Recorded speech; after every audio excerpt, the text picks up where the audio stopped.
The signs and symptoms of this common childhood mental disorder can easily go undetected. In adults, it's even harder to recognize, as the symptoms can easily be dismissed as the actions of an unproductive person.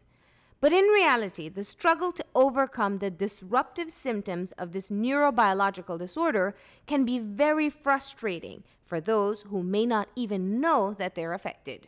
Generally, it starts in childhood. As a mental health therapist, Jennifer Lovell routinely diagnoses and assists in treating children and, yes, adults with ADD and ADHD.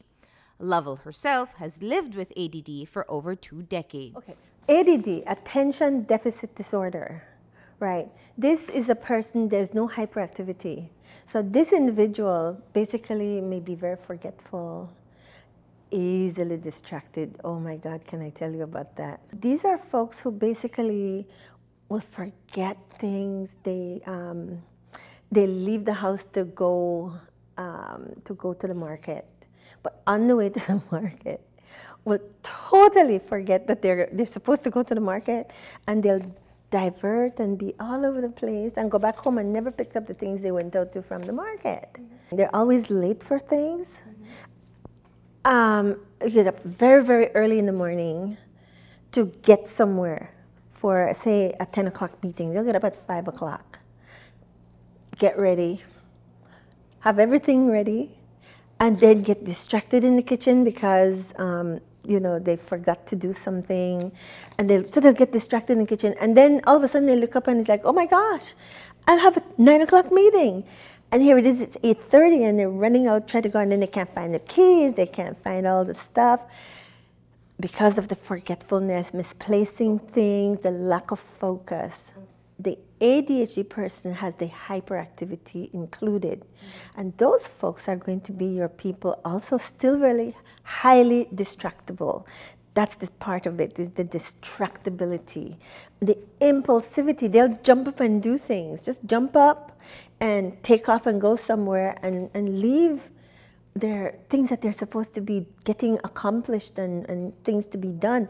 Time management is a big, big, big problem for the ADHD person. There is no definitive cause for ADD or ADHD. It is known to be hereditary. Unfortunately, while teachers are getting accustomed to spot the signs and symptoms in children, the rest of society may not be as empathetic to adults with the disorder. Meeting deadlines, getting to work on time is always a challenge because of the distractibility. They keep losing things or misplace. I don't want to say lose, misplace. They'll misplace things, misplace their car keys. So that's a big one. Real problems with organization. So that's why it's so important that they make lists. Okay. Oh boy, procrastination. The hardest thing for a person with ADD or ADHD to do is to sit down and focus on completing, especially if it's boring. The hardest thing to do is to finish something that's boring.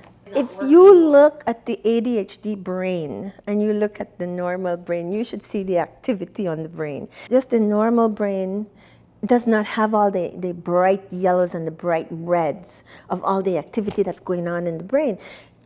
Think about the person with ADHD as having multiple things going on in the brain. All these things are firing up in the brain all at once. And so that's the distractibility, because we want to multitask and do everything all at once, and they learn how to hyper-focus. So you can teach yourself how to focus and ensure that you get things done, and they're very smart people. So if someone is out there and they think that they have ADD or ADHD, go in and get checked. But don't underestimate yourself that there's something wrong with you, as in being crazy or having a mental disorder. You don't. So if you've been feeling like you've been living with undiagnosed ADD or ADHD, know that there are tons of resources and treatment options out there. And visit a mental health specialist for a proper diagnosis. Know that acknowledging you may have an issue is one of the first steps to regaining control.